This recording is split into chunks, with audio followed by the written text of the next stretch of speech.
Well, every weather event is different and every situation is different. In this case, we're looking at kind of two different possible weather events that could either overlap or either affect us on Thursday and or Friday. The first thing we're looking at is this flash flood watch, which could particularly be a problem for some of our buses that travel through low-lying areas.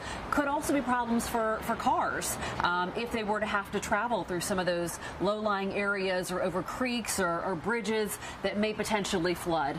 We know that it can be incredibly dangerous for people to try to drive through flooded areas, and we're just really asking both the parents who may have to drive through it and even more so the teenage drivers who may be young and inexperienced to turn around if necessary and put safety first in this case.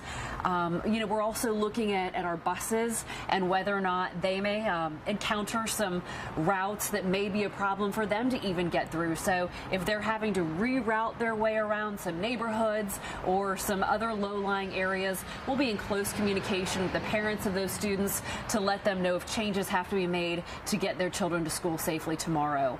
So safety on the flooding is really a big issue for us, for all people who travel to school. It's not just a bus issue, it's an issue for anyone who might have to travel through an area that's potentially flooded. So we're just asking folks to put safety first, to be cautious, to turn around if necessary, and then to be in close communication with school administrators if for some reason you really truly are in a place where safety might compromise your ability to come to school. So like the noon to 7 is kind of the flood area, that's the time. But then we got these overnight hours and some of our northern Greenville counties, which we know or Greenville schools, which sometimes can be an issue when it gets cold like that. Yeah, the secondary issue that we're looking at is the possibility of this winter weather advisory. As we look at the forecasts right now, although we all know that forecasts are subject to change and can trick us sometimes, as they have in the past. Right now the forecast calls for temperatures to stay above freezing, but we know that any small dip can create pretty hazardous conditions, particularly in the mountainous areas here in South Carolina. And we know that many of our buses travel Paris Mountain, they travel the Callahan Mountain area, and some of those areas in the northern part of the county can get awfully slick. So that's what we'll be monitoring over the next 24 to 48 hours on that one, is the potential for winter weather, icing of roads, even if it's just frost and some sleet. That could be potentially hazardous again for folks who have to travel a longer distance, whether it be our staff members who might live in Blue Ridge but yet teach in Simpsonville, who might have to travel a long way to get to school, or some of our magnet routes where students attend a school in a different part of the county where they might live. So we have a great deal of travel that goes on county-wide, and so it's very rare that we can kind of isolate a decision when it comes to school closures or schedule changes.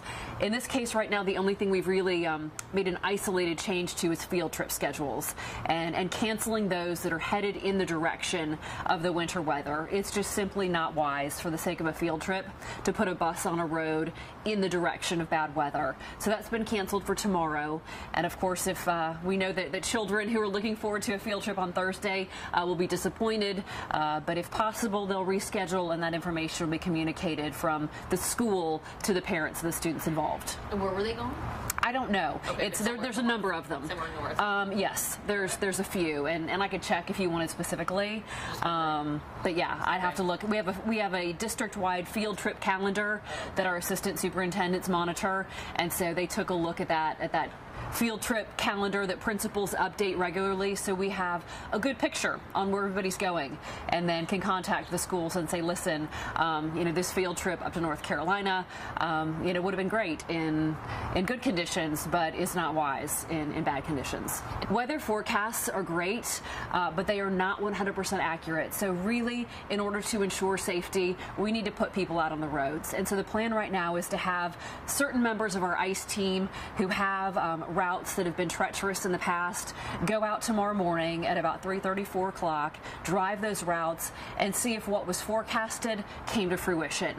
See if those temperatures dropped lower than we thought they might. See if there are some slick spots.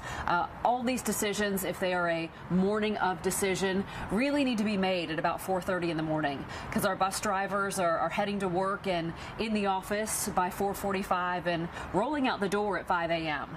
So that's really important for us, is to make that decision as early as we can. But again, weather forecasts are not always accurate. And when we're talking about the difference of a few degrees, it can really change the difference between what is a safe road and what's an unsafe road. Does it feel like early that we're talking about all that, like kind of some winter stuff, or is this really the time of year? You know, I think with the hurricanes and the tropical storms here in South Carolina, we understand that there is no traditional severe weather season or winter weather season. In the fall, we do deal with some tropical storm remnants sometimes. In the winter, we have the cold temperatures, and then in the spring, we have the severe thunderstorms. So we're equipped year-round to deal with whatever the weather may bring us, and we put a lot of the same systems in place, whether it's a tropical storm that would deal with winds and heavy rains, or whether it's winter weather that would then present the ice on the road. But each of them that we've learned from, again, weather is unpredictable, and it is best to monitor it.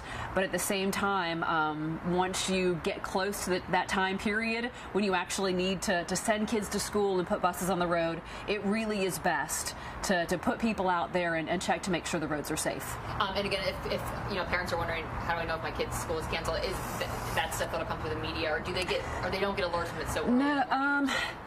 One of the things that we recognized, it had been a while since we had done an early morning decision, and during the last hurricane, we ended up having to make a 4:30 a.m., 5 a.m. decision, and I know it caught some parents off guard.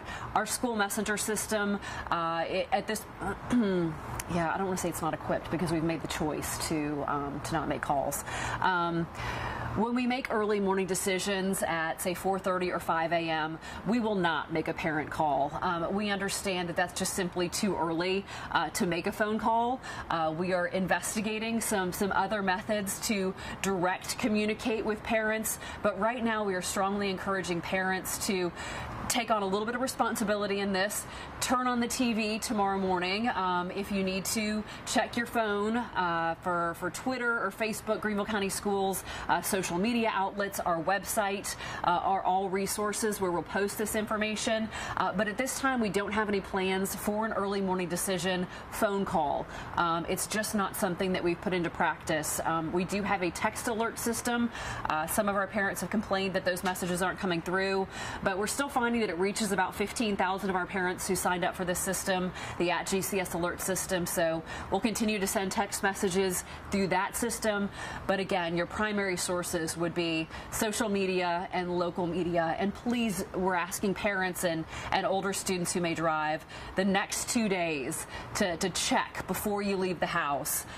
We had some circumstances during the last hurricane where people didn't check, and where some students were dropped off at school, and then parents had to be called, and the children had to be returned home, or people drove all the way to school only to find that the school building was closed. So we want to prevent that, but we also know that sometimes the best decision comes in the morning. And if it becomes obvious that we need to wait until the morning hours to make a decision, that's what we'll do.